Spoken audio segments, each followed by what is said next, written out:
10 വർഷമായിട്ട് കേരളത്തിൻ്റെ മുഖ്യമന്ത്രിയാണ്. അയ്യോ, ഓർമ്മിപ്പിക്കല്ലേ പൊന്നെ. ഒരു ചരിത്രമാണ്. ഇതിനു മുമ്പ് ആരും 10 വർഷം തുടർച്ചയായിട്ട് ഇരുന്നിട്ടില്ല. വേൾഡിൽ ഇതുപോലത്തെ ഒറ്റ പീസേ ഉള്ളൂ. ഇതുകൂടെ തീർന്നാ വംശനാശം. ആദ്യത്തെ 5 വർഷവും രണ്ടാമത്തെ 5 വർഷവും തമ്മിൽ വ്യത്യാസം ഉണ്ടാവും.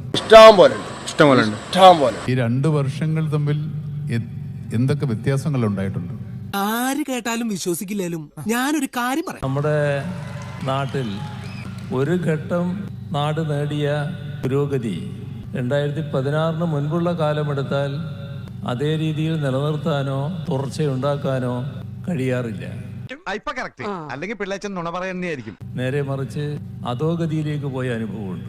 അത്രയ്ക്ക് വേണോ സഖാവേ? ഇത്തിരി കൂടിപ്പോയില്ലേ? എന്നാൽ 2021 തുടർ ഭരണം സമ്മാനിച്ചപ്പോൾ 2016-21 കാലത്ത് എന്താണോ നടപ്പാക്കിയത് അവ കൂടുതൽ കാര്യക്ഷമമായി മുന്നോട്ട് കൊണ്ടുപോകാനും നല്ല ഫലം സൃഷ്ടിക്കാനും കഴിഞ്ഞു. അതയാളുടെ വീട്ടിൽ ചെന്ന് പറഞ്ഞാൽ മതി. മനസ്സിലായില്ലേ? അതെ, ഞങ്ങൾ ചോറ് തന്നെ കൊണ്ടുവന്നേ. അതിന്റെ ഭാഗമാണ് അതിദാരിദ്ര്യമുക്തമായ കേരളം. മനസ്സിലായി. ജോസിന്റെ എല്ലാ പ്രവർത്തനവും നമ്മുടെ നാടിന്റെ വികസനത്തിനാണല്ലോ എന്ന് ഓർക്കുമ്പോ ഒരാശ്വാസം. മുഖ്യമന്ത്രിമാർക്ക് ആർക്കും അഭിമുഖീകരിക്കേണ്ടി വന്നിട്ടില്ലാത്ത ദുരന്തങ്ങളും പകർച്ചവ്യാധികളെയും അഭിമുഖീകരിച്ച ഒരു മുഖ്യമന്ത്രിയാണ്. ഞാനൊരു വലിയ സംഭവം അല്ലേ?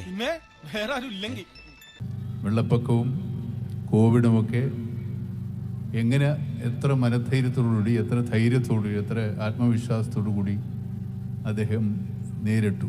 ഇതിനൊക്കെയുള്ള ഒരു ധൈര്യം എന്തായിരുന്നു? എനിക്കറിയാൻ മേലാത്തോണ്ട് ചോദിക്കുക കുഞ്ഞെ, നിനക്ക് എങ്ങനെ സാധിക്കുന്നത്? എനിക്ക് ഉറത്തും പിടിയും കിട്ടുന്നില്ല നിന്റെ കാര്യത്തിൽ.